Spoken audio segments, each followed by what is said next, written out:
You know what the most exhausting thing about being a high performer is? You can't stop, even when you want to. I'm not talking about being busy. I'm talking about that feeling when, even when you're not working, your brain is still running. You're at dinner, you're on date night, you're somewhere else. You take a day off and you feel worse. You wake up already behind. I see this pattern constantly in the people that I work with. And what almost everyone assumes is that it's some sort of discipline problem or a productivity problem, that they're just not committed enough. Or maybe they just need a better morning routine. A little bit of journaling, a little bit of electrolytes will do the trick. It's none of those things. What's actually happening is structural.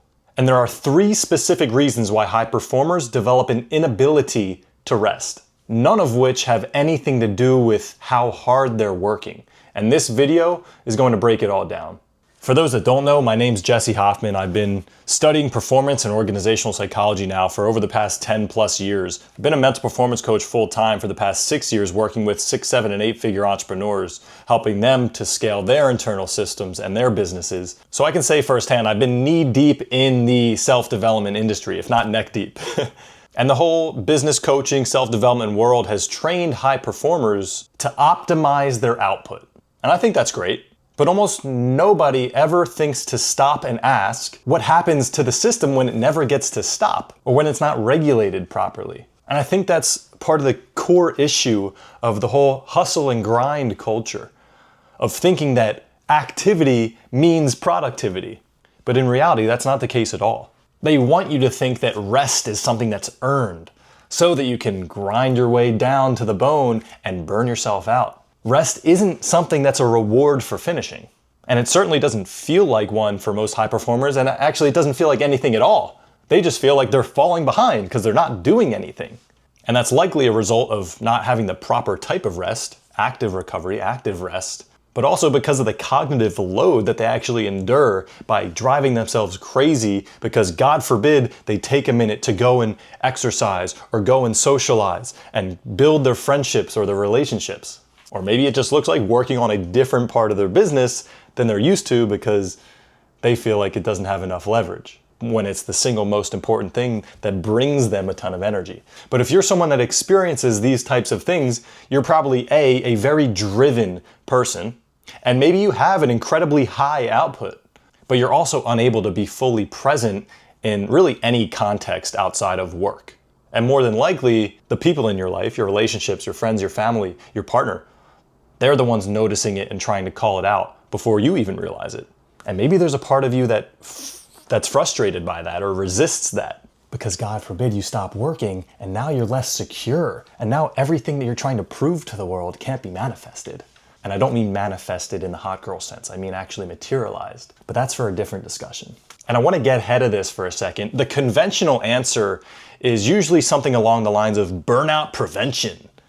Go and take a vacation, have a self-help day, set better boundaries, log off at 6 p.m. It doesn't have to be any of those definitive things. All of those are just behavioral fixes for structural problems. It's like trying to throw a patch on the Titanic. And so the reason that those don't actually work is because the issue isn't necessarily your schedule, it's the operating system that's running underneath it, that's leading you to over-index on one activity versus another, and stay in the grind of one form of work versus another form of work that maybe brings you a ton of energy, that allows you to clear your head and be present with the people around you when the time is needed. And so the key thing to remember here is that when your identity as a grinder, a business owner that needs to be working to get yourself out of the gutter or provide all the hopes and dreams for your family or whatever it is that's driving you, maybe a little bit of insecurity, wanting to prove people wrong or having a chip on your shoulder, whatever it is, when your identity is tied to your output, no amount of scheduled downtime, date nights, playing paddle with the boys, none of that fixes the underlying pattern. Sometimes it could be even worse because now you're scheduling those downtimes and your mind is spinning in loops on all the things you should be doing. So A, you don't even enjoy the downtime. And B, you're driving yourself even crazier and crazier with all these things building up in your mind that you feel like you need to be doing. Well, let me give you some clarity on why all of this is happening. There's 3 distinct reasons. The first reason is the most common, which is what I just alluded to, which is When who you are becomes inseparable from what you're producing, rest is kind of registered as a threat. It's almost like you're working against who you are. And our egos don't really like that. So your brain's immediate tendency is to treat stillness like a level of failure. And take a breath, because it's not some form of weakness. This is a very common problem. I want you to understand that, because it's a very logical outcome to spending years and years conditioning yourself, quite literally, to equate output with value. And so until that identity layer gets restructured, no behavioral change is going to really grab on and hold.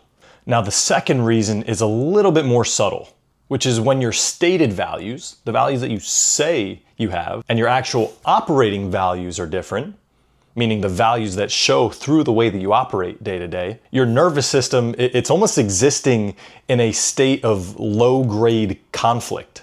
For example, you might say that you value being present, but the decisions that you make every day and the time that you spend every day consistently reinforce productivity. Well, that discrepancy, that's not going to just sit silently. Your subconscious recognizes that. Your body recognizes that. And that is what creates all of the background noise that doesn't let your system truly recharge or rest. You're not just going to magically relax into something that a part of you is telling yourself you don't deserve because you haven't made the tens of millions of dollars. You don't have the Porsche in your driveway yet. Or maybe you even do, and now there's something else that you want.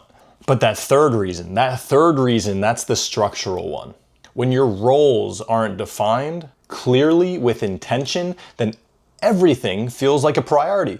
It's all going to be equally urgent, because a part of being a business owner, a part of being an entrepreneur, means that oftentimes there's very thin boundaries, if any at all, between the business owner and the individual, between the friend and the boss, or the parent, or the son, or the brother. And when everything is your responsibility, you can't just fully leave any of it.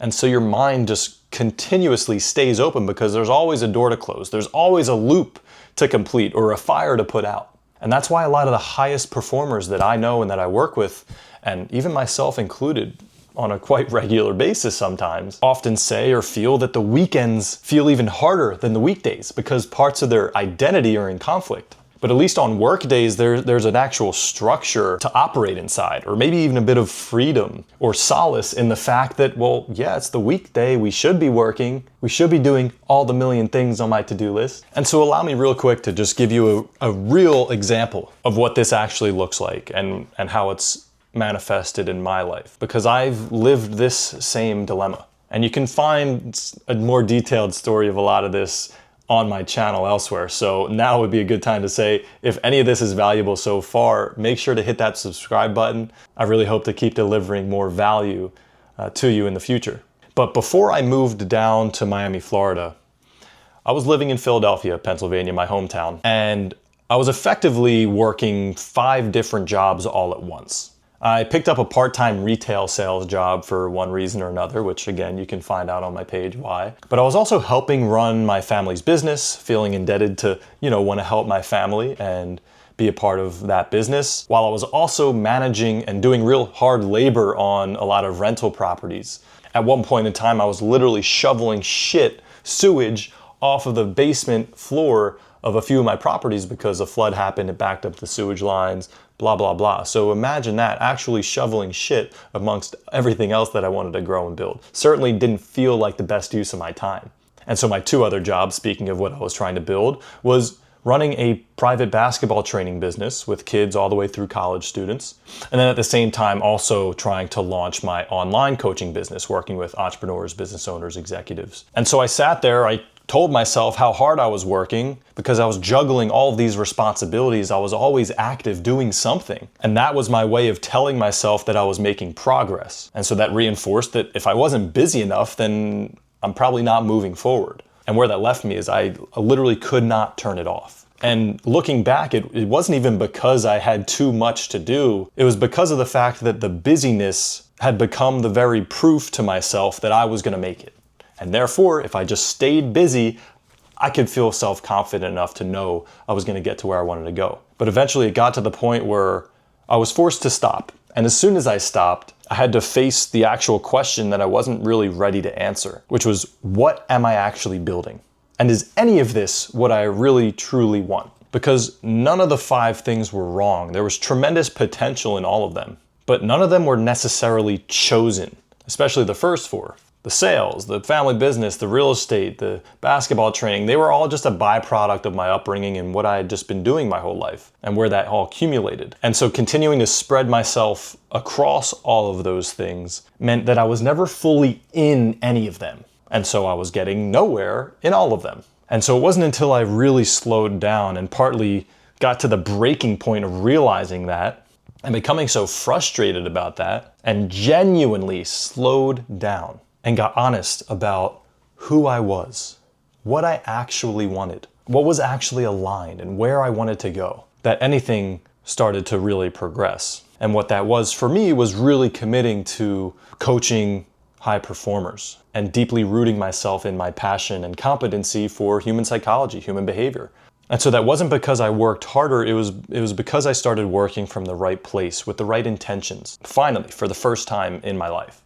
And so that, what I call your performance identity, this is the first thing that we address before anything else.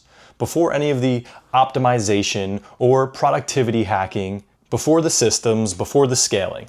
Because if you try to build a mansion on an unsturdy foundation, everything will crumble. Or in other words, a machine that's unable to stop and receive a little bit of maintenance, a little bit of oil, a little bit of gas, whatever it is, it's not a high performance machine. It's a machine that's just running and running until it breaks down. And so if you've recognized any of your own patterns or experiences in the examples that I've given and everything that I've shared so far, I've broken down the structure to building your performance identity through your roles, your values, your goals in a video that I'll leave right above here for you to check out. But if you want to take a step forward and truly commit to building this internal system for yourself, upgrading your iOS, as I call it, then make sure to go to my Instagram at Jesse H. Hoffman, DM me or comment on any of my videos the word clarity. I would love to learn a little bit more about you. That's where the conversation starts. So take a moment to finally give yourself permission to find some stillness. Go and reach out. And I'll see you on the other side. Talk to you soon. Peace.